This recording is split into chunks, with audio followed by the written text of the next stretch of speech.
So the third component of aging is physiological. And this is what we're really going to be delving into when we get into aspects of the MEND program. But there's so much we can do. There is so much we can do to take that chronological age that we talked about and have a physiological age that is a lot younger. So there are different theories about aging. And one is about telomeres. Telomeres are the caps on the tips of our chromosomes. People talk about them as being like the plastic tips on the end of shoelaces. And we're born with these, but every time a cell divides, we're going to lose a little bit of that cap. And that telomere gets shorter and shorter. Longer telomeres are correlating with better health, longer life. So the cool thing about what you're going to be hearing for all these 17 days is there's very little contradiction. There's a little, you can always find something to debate about, but generally speaking, the bad guys are the bad guys and the good guys are the good guys.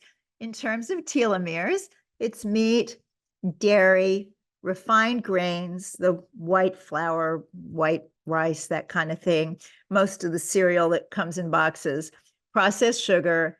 This all correlates to shorter telomeres. When vegetables, fruits, spices, herbs, beans, green tea correlate with longer telomeres. So what's going to be cool is we're not going to move on in this presentation and say, well, for this part of your body, for this physiological activity, you probably need to be having meat, dairy, and refined grains. No, never.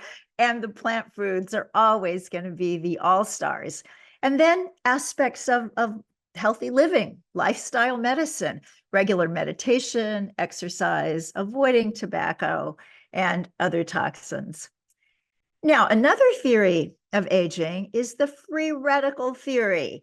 And this is the one where we hear about oxidative stress. And you got these free radicals running around. These are molecules in search of molecules, and they damage our mitochondria, and that's where our cells get their juju. So we end up with these age-related problems. And nowadays, younger and younger people are having some of these age-related issues, but we don't want them at any age. So what do we do? How do we combat this oxidative stress? Well, if you're slicing apples, you're going to make a wonderful apple crisp, let's say. You might want to put some lemon juice on those apples so they don't turn all brown before you can finish layering them in your baking dish. That is fighting oxidative stress, because that brown that you see on the sliced apple is oxidation. It's kind of the rusting that happens inside our bodies. So what do? We take antioxidants in a very yummy form of eating fruits, vegetables, herbs, spices, green teas. So in case you're wondering about the difference between herbs and spices, herbs are the dried leaves of certain plants, and the spices are usually the dried roots, and they're all great. There was a time when I had my Christmas spices, and I'd get them out in December to make my cookies and my mulled cider. So the allspice, the mace, the cinnamon, all that stuff, it just wasn't a part of my regular life. Now it is so a part of my regular life. You can make an Indian chocolate shake. This was inspired by a wonderful book called The Ayurvedic Vegan Kitchen. And you put in your non-dairy milk and your banana and some flax, and then you put in these wonderful spices that you would never think of putting in a blender drink. So the ones I mentioned, cinnamon, cardamom, allspice, nutmeg, ginger, and it's this wonderful, wonderful morning drink it's a smoothie, but it's going to warm you up because those spices are warming. So spices are cool. We'll talk about them again later on, but they bear repeating. Here's another role model of mine, Dr. Bish. He's 93. And I think now that 58 years raw might be a little bit not so long. I think it's 60 years now. And I'm not a raw food person. but I really admire them. And when you're trying to eat raw food or mostly raw food, then when you cheat, it means you're having beans and brown rice, which is great food too.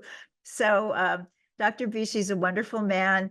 We now do Main Street Vegan Academy, which Michael mentioned, that in a Zoom course, but we used to do it in person. And he came here to speak one day, and we had a 15-minute break and people kind of went out to stretch their legs. Well, he actually ran around the block. He wasn't 93 then, he was probably like 88. And then he came back and taught an hour-and-a-half class standing. And then he did an hour-long podcast, beautiful, cognitive, everything perfectly working.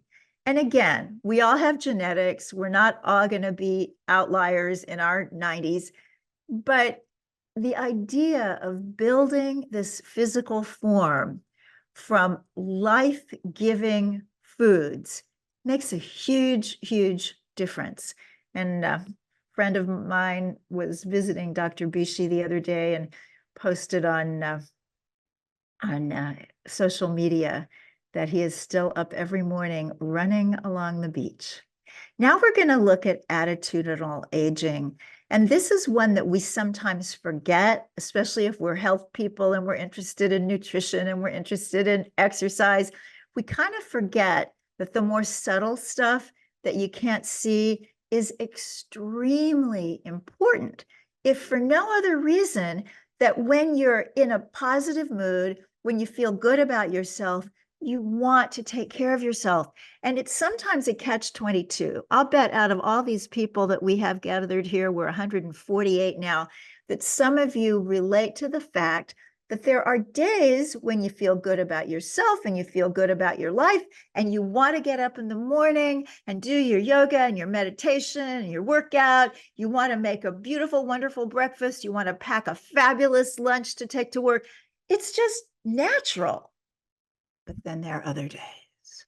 There are days when you're thinking, this is just too hard. I mean, I've got this going on at work, and this is going on with a family member, and I'm worried about this little twerky thing going on in my body. And it's just like, oh, okay, can't do that. So you want to have the wonderful attitude, the wonderful inner balance to motivate your other healthy practices, as well as just to be happy. Because sometimes I think we're working so hard these days that we forget we're supposed to be happy. We deserve to be happy. There's not only nothing wrong with it, there is everything right with it. So one thing we want to do is delight in the age we are. And people lots of times apologize for being older. That's so silly. All it means is we've been circling the sun a few more times than some other people. So we want to be happy with our age. And if there are things in our life that we're not happy with, we need to do what we can to work on them and to fix them. And we're going to talk about some of that when we get to the MEND program. Overall, a whole lot of the attitude piece is about living for something bigger than you. Now, certainly veganism is one of those things that you can get really excited about, but there is so much out there. It's just like, look at the world, pick a problem. What speaks to your heart? What would you really give anything to change in this world? And lots of times we've got something like that, but we think, oh, I'm just one person. What can I do? But you can be part of all these other people who are doing it. Sometimes people will say to people like me who do a lot of work for animals, well, why aren't you out there doing something for people? Well, actually going vegan because it helps the planet and it helps world hunger and it does all these great things. It helps people too. But the people that ask me why I'm not doing stuff for people aren't doing stuff for people. They aren't doing stuff for anybody. So once you get involved in doing something great, it doesn't matter what it is. It's all about what a teacher of mine used to call the upward progression of the universe. So we want to get out there and make things better. Here's another inspiring woman, Karen Calabre. She's 75 now. She's probably about 70 in this picture. And just beautiful woman, her whole life, super healthy, super cool. She was in a very, very serious car accident about 10 years ago. And it was the kind of thing where for a lot of people, it would be, this is it. I just can't come back from this. The injuries were too great. She totally came back. And this is post-accident photograph.